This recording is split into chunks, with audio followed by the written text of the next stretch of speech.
Truth is, I am Iron Man. Hello, this is Ken. I like making things. I love finding affordable ways to DIY a variety of things. Money can't buy everything, except maybe figures. I love collecting figures and recreating iconic scenes. Every figure deserves to shine on my display. So every week I ask myself the same question, and answer it by creating something I'm proud of. Join my weekly adventure by subscribing to my channel. Leave your feedback and suggestions down below. I often get inspired by your comments, and I hope I can inspire you too. Last week, I fixed Quicksilver from Age of Ultron and made him more screen accurate. And that figure is now one of my favorites. Check that video out if you haven't already. Today, I'm going to work on this figure, the Iron Man Mk3 from the first Iron Man movie. This suit is a classic. Without this Iron Man, there would be no MCU. This figure captures that suit very well. This may not be my favorite Iron Man suit, but this figure is way better than I expected. Let's deconstruct this figure. Honestly, there isn't any real issue with this figure. It does have that ugly orangey red that I dislike so much, but in this case, I think it fits Iron Man well. It only needs a bit of minor paint adjustments here and there to make it more metallic looking. Otherwise, it looks pretty good. That's my analysis. I just wanted to make it even better. So, can I make it?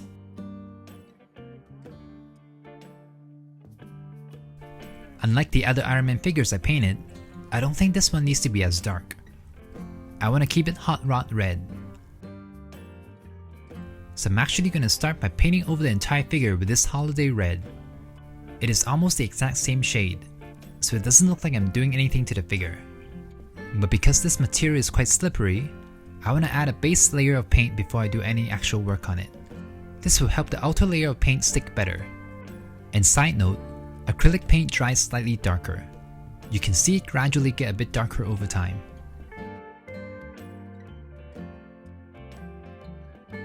Okay, now that I've gone over the entire figure, now I can add in the details. I'm going to emphasize all the lines on the figure with a bit of black. I'm going in with a damp brush so the paint can seep into the lines better. I'm also doing this to add a bit of shading to the figure. I find the original torso very flat looking. This Iron Man suit is very mechanical with lots of panels and moving pieces on top of one another. Adding in a bit of shading will bring out some of these details. But black is such a tricky color to work with. It's very hard to undo black paint once it's been applied, so I gotta make sure I'm applying the right amount. I want it to look natural. Here I'm going in with the red again to add back in some dimension and define the lines better. Kinda like what I did with my Spider-Man figures, patching things up with the red. But keep in mind, mixing black with other colors can sometimes make things look muddy, so I can't really rely on this trick too much. And I gotta be gentle with my strokes. I don't want to rub off the underlayer accidentally. Alright, now I'm going to seal the paint and make it shiny again by applying a layer of glossy varnish over it. This should make the figure look metallic again and add a layer of protection from minor scratches.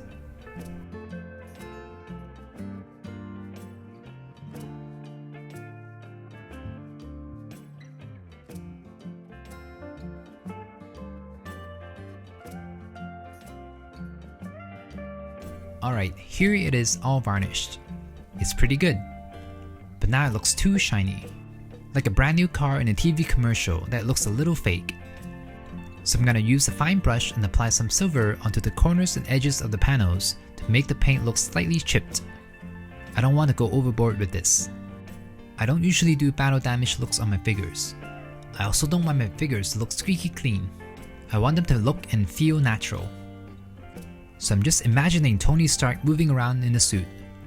Where would I see paint chipping? If he moved his arm this way, which panels would make contact? That's where I'm applying the silver paint, but I'm also applying the smallest amount. It's barely noticeable on camera, but I think that's a good thing, because it means they're not distracting.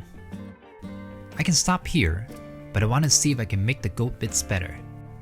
I'm going to go over them with the goat paint to make them look more metallic. It looks the same. Okay, here's the Tony Stark helmeted head. It's very cool. I think it captures Robert Downey Jr.'s face pretty well. If I have to nitpick, it's that his face looks very flat against the helmet, like his face is photoshopped on. I think adding a bit of shadow around the edges of his face should help. It will make his face look more squished. But because it's such a small piece, I gotta be very careful and make sure the paint doesn't get into his eyes. So I switched to a fine brush for better precision. Then, I'm gonna just patch things up here and there and do the same thing I did to the body. You know, going with the suit with the red first, add in the black, and then varnish. I'm a bit rougher with my strokes here because I don't think I will display my figure with this head, so I'm kinda speeding through this process.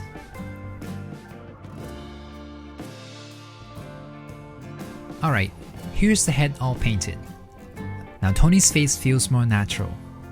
It almost looks photorealistic. It's kinda crazy. I really like how this turned out. Let's compare the before and after. Ooh, the deep colors and shading improved this so much. The colors and tones make sense now. The original looks 2D and cartoonish in comparison, while the painted one feels more solid. Okay, here's Iron Man all painted. Just like the Tony Stark head, the after feels more metallic and solid compared to the original, especially the torso. There was barely any definition in the before, and now you can see where all the panels are. It also feels more mechanical now too. You can see where all the bolts and mechanical pieces are. What do you think? Do you like what I've done? Let me know down below. This suit is growing on me more and more. I'm getting flashback to the original movie. I remember watching it with my brother with little to no expectations going in, and leaving the theater all hyped up and excited. We wanted to be Iron Man and fly around the city. Okay, back to the figure. Here's Tony Stark's head on the figure. It looks great too. It does look a little off when you see it as a whole. The helmet looks small, but when you see it up close, it's close to perfection. Too bad it looks a little strange from afar. Okay, head swap time. Ooh, okay, nothing beats the classic Iron Man look. This just seems so silly, but this just works. I love this so much. It feels like 2008 all over again. Okay, let's end this with a photo shoot.